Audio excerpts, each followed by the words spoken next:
अस्सलाम वालेकुम everyone, welcome to my channel geographer at PU. आज की वीडियो में हम डिस्कस करेंगे कि किस तरह से आप शेप फाइल को क्रिएट कर सकते हैं।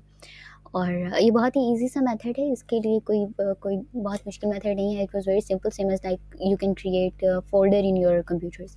तो उसी तरह से इस तरह बनती है, शेप फाइल भी क्रिएट होती है। तो होता क्या है कि जैसे ही आप आर्क मैप को ऑन करेंगे, आपके साइड पे यहाँ पर एक कैटलॉग के ऑप्शन है। इसको जैसे आप क्लिक करेंगे, आपके पास फोल्डर्स आपके पूरे सिस्टम के शो होंगे।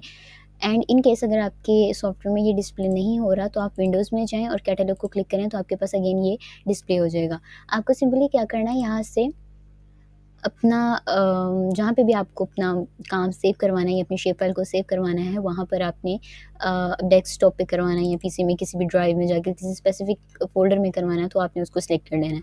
तो सिंपली मैं यहाँ पर जा रही हूँ लोकल डिस्क एंड देन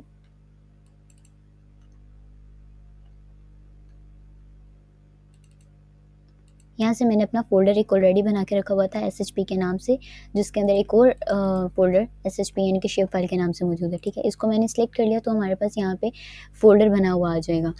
ठीक है, अब आपको फ़ोल्डर बनाना है किस तरह कि जो भी आपने फ़ोल्डर तो आपका बन चुका है। अब फ़ोल्डर के अंदर आपको जो भी शेप फाइल बनानी है, उसको आप राइट क्लिक करेंगे, उस फ़ोल्डर को आपने राइट क्लिक किया जिसके अंदर आप काम सेव करवाना है। अगर आप रैंडमली करवाना चाहें तो वो भी कर सकते हैं, लेकिन उस केस में आपकी शेप फाइल्स गुम जाएँगी और नेक्स्ट टाइम जब भी आप उनको यूज़ करने की कोशिश करेंगे तो वो आपको मिलेंगी नहीं। और अगर शेप फाइल्स की एक्सटेंशंस में से 6 एक्सटेंशंस होती हैं इसकी, अगर उसमें से कोई एक भी मिसिंग हो, तो आपकी फाइल जो है वो आर्क मैप के ऊपर दोबारा डिस्प्ले नहीं होती। So keep it in mind कि आप अपने काम को एक ऑर्गेनाइज्ड वे में फ़ोल्डर के अंदर ही रखें।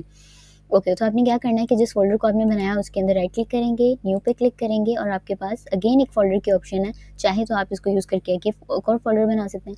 यहाँ पर आप फाइल जियो डेटाबेस, पर्सनल जियो डेटाबेस, डेटाबेस कनेक्शंस वगैरह आपके पास बहुत सारी डिटेल्स हैं और इसी में एक आपके पास ऑप्शन है शेप फाइल की। तो सिंपली आपको जस्ट इसको क्लिक करना है, आपके पास ये ओपन हो जाएगा। यहाँ पर आपको अपनी शेप फाइल का नाम देना है। मिसाल के तौर पे आप साइक्लॉन्स पे काम कर रहे हैं, आपको रिवर की लेंथ फाइंड आउट करनी है, आपको जो भी काम करना है अपने काम से रिलेटेड उसका नाम रखते हैं। मैं यहाँ पे इसका नाम फ्लड रख रही हूँ बिकॉज़ हमें फ्लड की एरिया कैलकुलेशन करनी है अपनी शेप फाइल के अंदर। उसके बाद एक बहुत इंपॉर्टेंट चीज़ वो है फीचर टाइप। अगर आप इसको चेंज नहीं करेंगे तो आपका काम जो है वो ख़राब हो सकता है, बिकॉज़ पॉइंट उस केस में आप यूज़ करते हैं जब आपको पॉइंट डेटा चाहिए हो, यानी कि अगर आपको पार्क्स का डेटा चाहिए, हॉस्पिटल्स का डेटा है या फिर किसी प्रोविंस के अंदर मौजूद सिटीज़ को आपने पॉइंट आउट करना है, तो उस केस में आप पॉइंट लेंगे। पॉली लाइन आप कब यूज़ करते हैं, जब आपको किसी एरिया की लेंथ फाइंड आउट करनी है या फिर आपको लेंथ वाइज लाइक जिस तरह रोड्स हैं, रेलवे ट्रैक्स हैं या रिवर्स हैं, उनकी स्ट्रीम्स हैं, उसकी लेंथ आउट आपको फाइंड करनी है, उस केस में आप पॉलीलाइन यूज़ कर सकते हैं। या फिर जब सिंपली आपको जब लाइन ड्रॉ करनी है तब आप पॉलीलाइन यूज़ कर सकते हैं। एंड द थर्ड जो हम अभी यूटिलाइज़ करेंगे वो क्या है, पॉलीगॉन।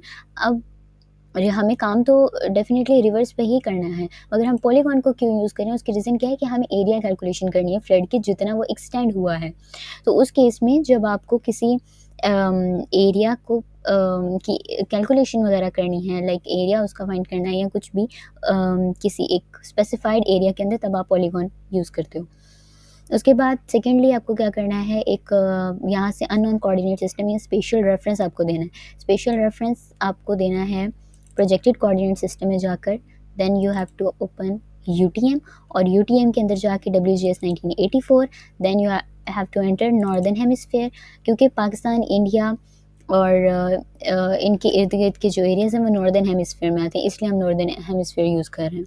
उसके बाद एक और बहुत इंपॉर्टेंट चीज़ वो है कि आपकी जो कंट्री है वो किन यूटीएम ज़ोन्स में आती है, तो ये आपको पता होना चाहिए। वो क्या है, 41, 42 एंड 43 ज़ोन के अंदर पाकिस्तान आता है, जो कि ये है 41, 42 एंड 43। लेकिन अगर आप किसी एक स्पेसिफिक सिटी के ऊपर काम कर रहे हो, फॉर एग्ज़ाम्पल अगर आप कराची के ऊपर काम कर रहे हो, तो आपको पता होना चाहिए कि कराची किस ज़ोन के अंदर आता है, तो वो आता है 42 के अंदर। अगर आपको फिर भी ये चीज़ कन्फ्यूज़ कर रही है कि कौन सी सिटी किस ज़ोन के अंदर आती है, तो उसके लिए मैंने एक इमेज यहाँ पे रखा हुआ है, जो कि है ये। इस इमेज को आप चाहें तो जो जीआईएस जियोग्राफर्स हैं, वो अपने सेल फ़ोन में हमेशा के लिए इसको स्टोर करके रख लें, इस इमेज को। इसका स्क्रीनशॉट वगैरह लेके रख सकते हैं। तो उससे क्या होगा कि इन केस आप बलूचिस्तान पे, चागई पर या किसी भी बलूचिस्तान के एरिया पे काम कर रहे हो, तो आपको पता होगा कि वो 41 यूटीएम ज़ोन उसके लिए आपको सेलेक्ट करना है। अगर आप केपीके या सिंध का कोई एरिया ले रहे हैं या फिर लोअर पंजाब ले रहे हैं, तो 42 यूटीएम ज़ोन लेना है। और अगर आप लाहौर के ऊपर काम कर रहे हैं या कश्मीर, गिलगित बल्तिस्तान के ऊपर काम कर रहे हैं, तो आपको 43 यूटीएम ज़ोन लेना है। रिसेंटली अभी हम लोगों ने काम किया था लाहौर पर और उसके अंदर मिस्टेकनली 42 यूटीएम ज़ोन आप लोगों ने यूज़ किया था, तो that was a mistake. So kindly अपना यूटीएम ज़ोन पहले जो है ना चेक कर लें कि वो आपकी सिटी किस ज़ोन के अंदर आती है। तो इस वक्त हमने क्योंकि लाहौर में काम करना है तो 43 यूटीएम ज़ोन हम ले लेंगे, या फिर अपर पंजाब भी आप ले सकते हैं ना, तो अपर पंजाब भी क्योंकि 43 में, तो यहाँ से हम ले लेंगे 43 यूटीएम ज़ोन और इसको हम ओके कर देंगे and then okay. With in few seconds आपके पास एक शेप फाइल क्रिएट हो जाएगी same as like this shape file. तो ये मेरे पास 2 क्रिएट हो चुकी हैं। यहाँ से आप अपनी शेप फाइल का कलर वगैरह चेंज कर सकते हैं, उसकी मतलब ये सिम्बोलॉजी आपके पास आ जाती है, आप एडिट कर सकते हैं, उसकी लेंथ वगैरह को आप चेंज कर सकते हैं और उसके बाद सिंपली आप इसको डिजिटाइजेशन के लिए यूज़ कर सकते हैं। तो डिजिटाइजेशन आपको सिंपली पता ही है कि आपको क्या करना है, अपनी एडिटिंग टूल बार ऑन करवानी है।